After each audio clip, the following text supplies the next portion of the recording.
Ladies and gentlemen, the President of the Republic of the Philippines, His Excellency Ferdinand R. Marcos Jr.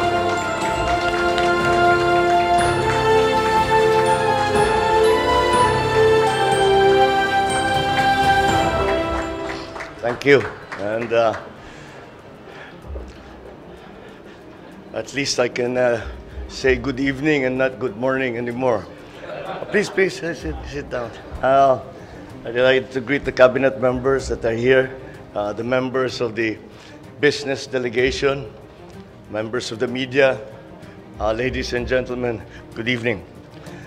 Well, I'm pleased to be back in Manila after what was a very productive ASEAN-EU Business Summit and Commemorative Summit in Brussels, Belgium. Yesterday, during the commemorative summit, we had fruitful discussions with ASEAN and EU member states leaders. We exchanged views on what is in store for ASEAN-EU cooperation, particularly on areas of mutual interest and concern such as connectivity, trade, digital transition, food security, climate change, geopolitics, amongst others.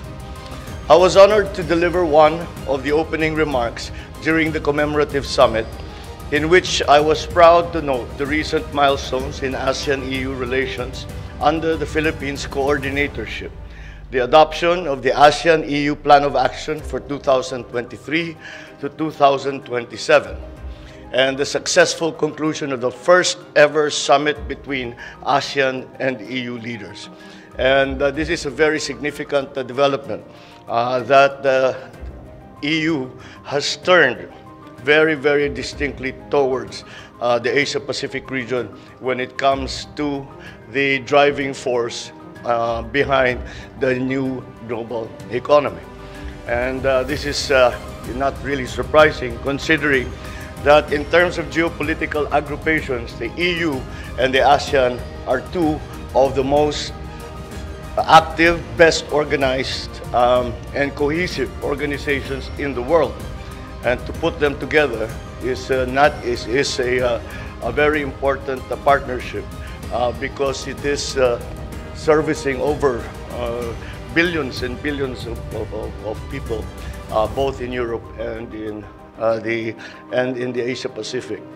I also welcome the adoption of the Joint Leaders Statement at the ASEAN-EU Commemorative Summit, which is the product of intensive discussions between ASEAN and EU member states. At the 10th ASEAN-EU Business Summit, I shared the Philippines' perspective on deepening ASEAN-EU trade through efforts in sustainable development, which is the theme of the Business Summit spearheaded by the ASEAN-EU Business Council. The ASEAN-EU Business Council has a pivotal role to play in advancing ASEAN's regional economic integration and post-pandemic economic recovery efforts. Through its various initiatives and valuable recommendations, which have been very useful in terms of prioritizing areas and initiatives for ASEAN's regional economic integration. I also met with several business leaders from different European companies through the week. All of them committed to be part of our development and our economic growth, particularly in renewable energy, infrastructure, food security, climate change initiatives. With European technology and innovation, with Filipino talent and ingenuity and industry, we will be working on addressing some of our key economic challenges. I am happy to be able to announce that I have met with various leading ship owners all over Europe, and we were able to get their commitment to help our country hurdle some of the challenges in our seafarers' EMSA accreditation through the creation of an advisory council composed of our concerned government agencies, international and local ship owners, and other stakeholders. Beyond that, I was able to meet with the EU Commission President, President Ursula von der Leyen, who is actually in charge of it is the Commission, it's not the EU. They are the ones who actually are the ones who provide that accreditation. So I explained to her what we have done, that we have this new advisory council, And she made a promise that that the Commission itself would provide technical help to us so that within the 3 months, we have a 3-month deadline, within the 3 months, that we will be able to remedy all of the deficiencies that EMSA has been pointing out, and hopefully we finally solve this problem. I'm also looking forward to share more good news in the next few months that reaffirms the optimism with which how international investors view the Philippines today. Once again, as part of the Asia-Pacific region, we are seen still as coming back to our role as the driver of the global economy. And the Philippines is very much part of that. And we are considered as an investment by the Europeans. This is what they told me, that we are considered by the Europeans as #2 in terms of investor attractiveness next to Vietnam. So we are doing all right, but of course there's room to grow. Our delegation also organized a business roundtable that served as an important catalyst for the renewed relations of the Philippines and the EU business communities. I was joined by the economic managers and other cabinet members where I announced our recent game-changing laws that aim to transform our business environment significantly in favor of investors and support for inward foreign direct investments.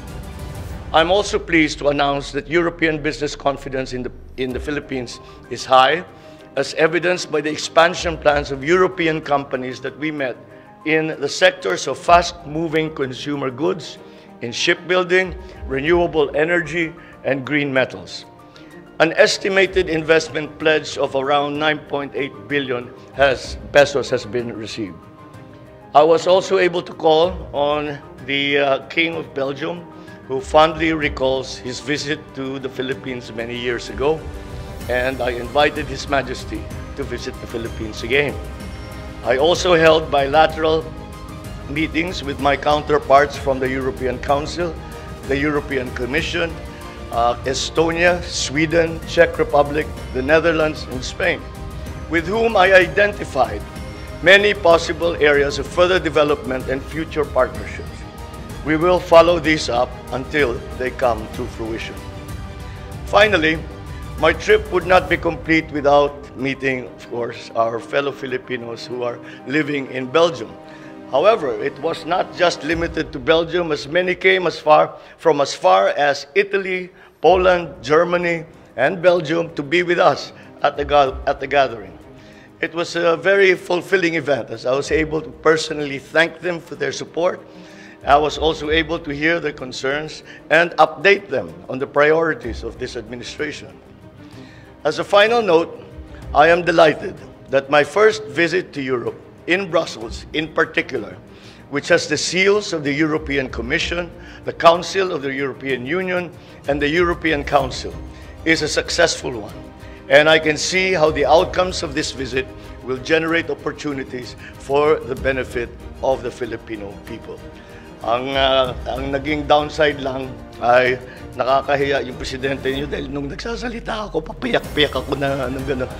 Pero naintindihan naman daw nila. Sabi ko nang sorry na lang dahil yung mga winter ninyo hindi bagay sa Pilipino yan. Kaya ako nagkaganto.